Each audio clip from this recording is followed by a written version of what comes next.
Hey everyone, how's it going? Today's actually day 10 of my 10-day challenge to come on and talk a little bit about what I'm learning about widowed parenting. And I'm taking a break from editing the episode for tomorrow's show, which is going to be my interview with Marnie Henderson, who is a widowed parent in Boise, Idaho. So look for that late tonight or early tomorrow. But I wanted to, oh, hey, Tracy, good to see you. I wanted to share several of the things that I've learned from a positive psychology coach, Pam Garramone, and I interviewed her in episode 17. 17? Yeah, 17. She's in Boston. First of all, positive psychology coach. So what is positive psychology? And how is it different from quote unquote regular psychology, for lack of a better word? Hey, Yoakum, good to see you.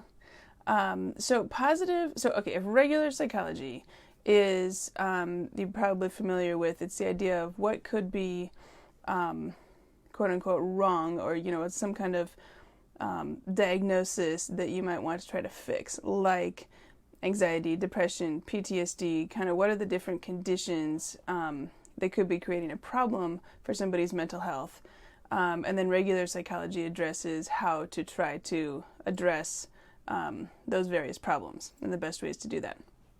Positive psychology is a different spin on it. It's basically looking at what are the conditions for having a thriving life, like a good, maybe some of what the ancient philosophers would say is the good life.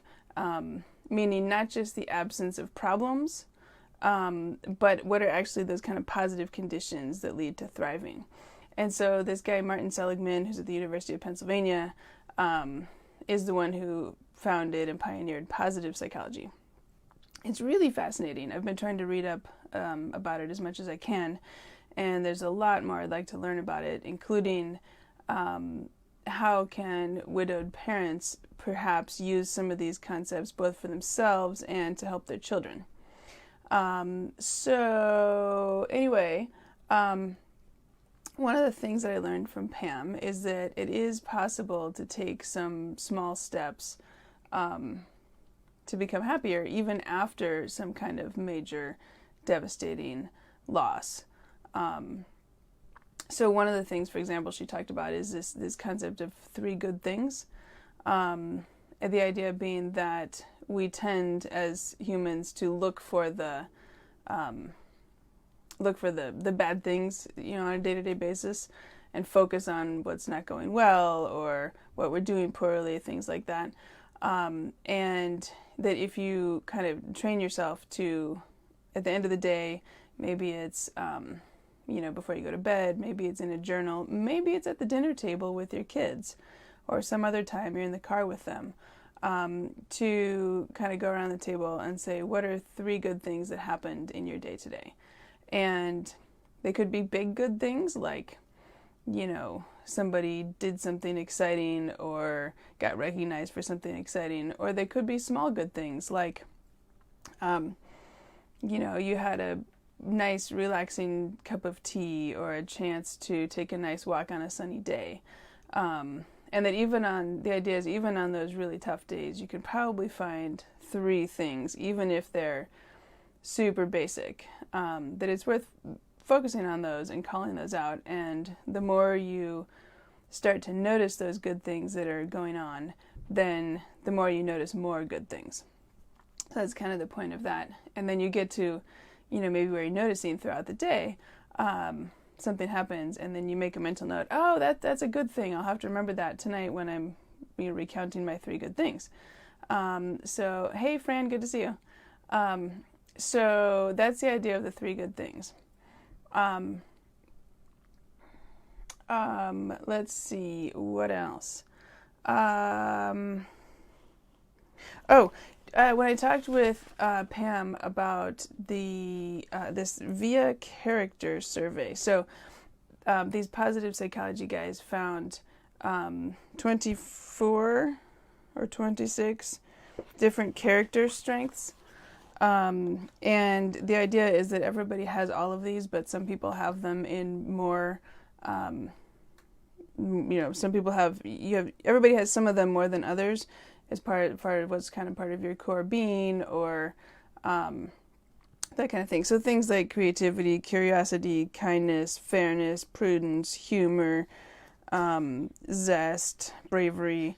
There's a bunch of there's 24 actually. I'm reading this really interesting book about this. I don't know if this looks backwards or if you can see it, but it's from the Via Character people. And so viacharacter.org, they actually have a free survey you can take, and there's one for adults and there's one for kids, and I think it's maybe age 10 or 12 on up is the kids one, for teenagers and older kids. So that's pretty cool. And it's like a 15-minute, it asks you different things, and you say, this is very much like me or not at all like me. You rank them from 1 to 5 or 10 or something.